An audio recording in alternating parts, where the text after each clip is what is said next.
60th anniversary.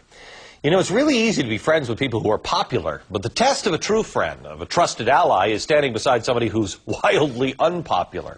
To put it mildly, when it comes to Middle East politics, Israel is just that, unpopular.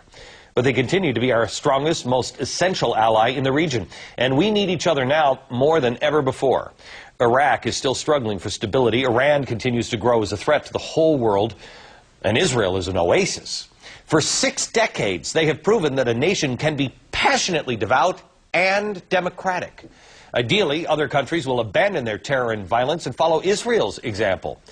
While we keep our fingers crossed for that, I feel it's a perfect time to revisit my interview with former Israeli Prime Minister Benjamin Netanyahu to see how far Israel has come and how far they still need to go. Hello, welcome, sir. Hello, good to be with you. This program and this particular hour, we spend time asking just sometimes I think politically incorrect questions. Sometimes I'm a regular American schmo that, quite honestly, right before 9/11, and I don't mean any offense, sir, but Israel and the Palestinians, everybody's been arguing for so long. As a typical American, before 9/11, I was like, you know what, just set it out. You could all just fall into the middle of the sea, and it doesn't matter to me, because you're always fighting. Now 9/11 happened, I thought, gee, maybe I should pay attention to this. And many Americans did, and saw, wait a minute, there's trouble. But now that's changing even more. And you said something in Los Angeles that I'm so grateful that somebody is finally saying, that this is World War III, this is Germany 1938. Could you explain that?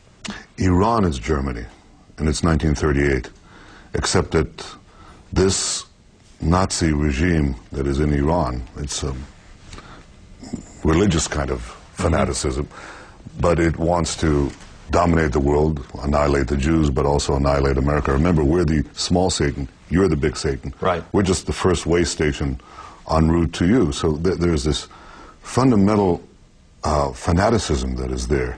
It's a messianic cult. It's a religious messianic cult that believes in the apocalypse. And they believe they have to expedite the apocalypse to bring the collapse of the West. See, nobody is saying, why isn't George Bush saying this? Why is it nut jobs like me who is saying this? Why isn't the media bringing this about? Well, I think they're getting around to it, but it has to be explained, and that's why I appreciate the opportunity to say it. But if I had to offer an analogy, yeah.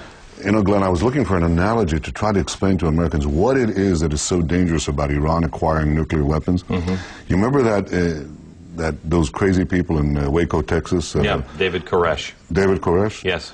So imagine David Koresh with nuclear weapons.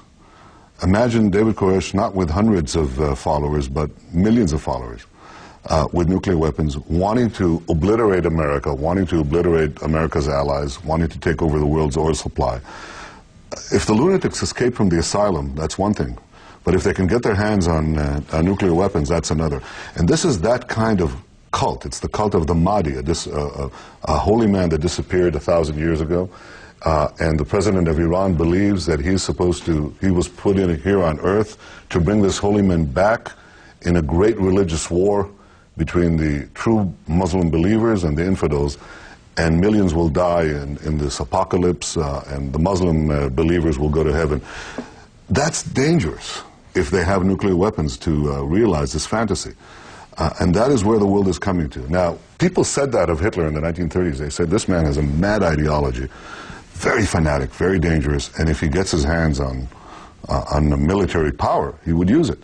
Hitler did use it, but Hitler developed atomic weapons, tried to develop them, only after he embarked on a world conflict. Ahmadinejad, the president of Iran, is first trying to develop nuclear weapons and then going about his mad fantasy of global conflict. So he has to be stopped. I think when you have something as fanatic and as dangerous as this, the question now is not whether he should be stopped, but how is he going to be stopped? I was in the Holocaust Memorial in Washington, D.C., and one of the more powerful rooms for me was the room where they have all of the newspapers up on the wall and all of the headlines. And to me, what stuck out was Hitler was very clear, very clear. He said, basically, he was saying, take the Jews before I kill them. And everybody was in denial. Now, let me play devil's advocate with you. We've heard nut jobs, especially in Iran, for a very long time. What makes you say we should take this nut job at his word? Why is this guy different than what we have seen with religious fanatics that are really only interested in power and not interested in the apocalypse? Well, I was getting this question in the 1990s, and I said that the West really doesn't understand militant Islam. So I wrote a book in 1995, and I said that if the West doesn't wake up to the suicidal nature of militant Islam, the next thing you'll see is the militant Islam is bringing down the World Trade Center. Other nut ideologies don't do that, but militant Muslims do, and they are competing. They have two strings: the Sunni type, led by Al-Qaeda, who have done the World Trade Center; the Shia types, led by Iran, who want to top that by having nuclear weapons with which they can dominate the world, ultimately bring down America. We're merely the first target. They hate us because we're you, and we're the first station. They have to, in the Middle East. They hate Israel because it represents America. They don't hate America because of Israel, because we're part and parcel of that same free, to their minds, hated, hedonistic civilization. Right. So I think the real problem is, do we let this this fanatic regime, this messianic cult of the apocalypse get their hands on atomic weapons? I think it's folly. And I don't think it's just an Israeli question, any more so than Hitler was just a Jewish question. Hitler started with the annihilation of the Jews, but pretty quickly moved on to threaten the entire world. You know, and America woke up late, after 6 million Jews died. Right. But in our case, you know, we don't have to wake up dead in order for people to realize that he threatens America. We want to both defend ourselves, defend the Jewish state certainly, but also defend America and free civilization against people who would extinguish our freedoms and our lives. I am amazed at the parallels of World War II. Just, it is incredible. All the way down, you hear people say all the time, well, it's the Jews, it's Israel, they're causing the problem, they've done all these horrible things, yada, yada, yada. Just as though Hitler used the Europeans and saying, well, it's the Versailles Treaty, and it's this, and it's that. That was a mask to bring in the real point of Well, let's ask Hitler. a question, you know, because people really don't get this. Ahmadinejad, the president of Iran, and the cult that he represents, they couldn't care less if we made a deal with the Palestinians or we didn't. As far as they're concerned, the only deal possible is the elimination of Israel. And even that would merely remove an obstacle on their way to Europe and on their way to the United States. Israel could disappear, and it wouldn't make a difference. Because they're out to get you, they're not out to get us. We're simply standing in their way. They're not interested in Israel per se. They're interested in bringing down Western civilization led by the United States. That's why you're the great Satan, and we're just the little Satan. Tell me what the world looks like if we don't act. If you don't act, it means that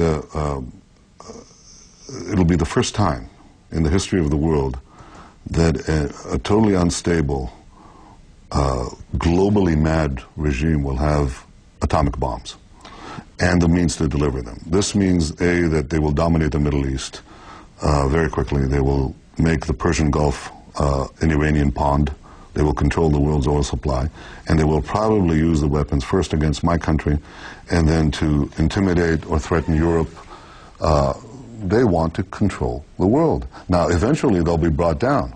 How many millions will have to die for that? How many cities will be wiped out before the Western world and civilization realizes that this is not a local problem, that this is their problem, that it's directed against them, directed against you? Okay.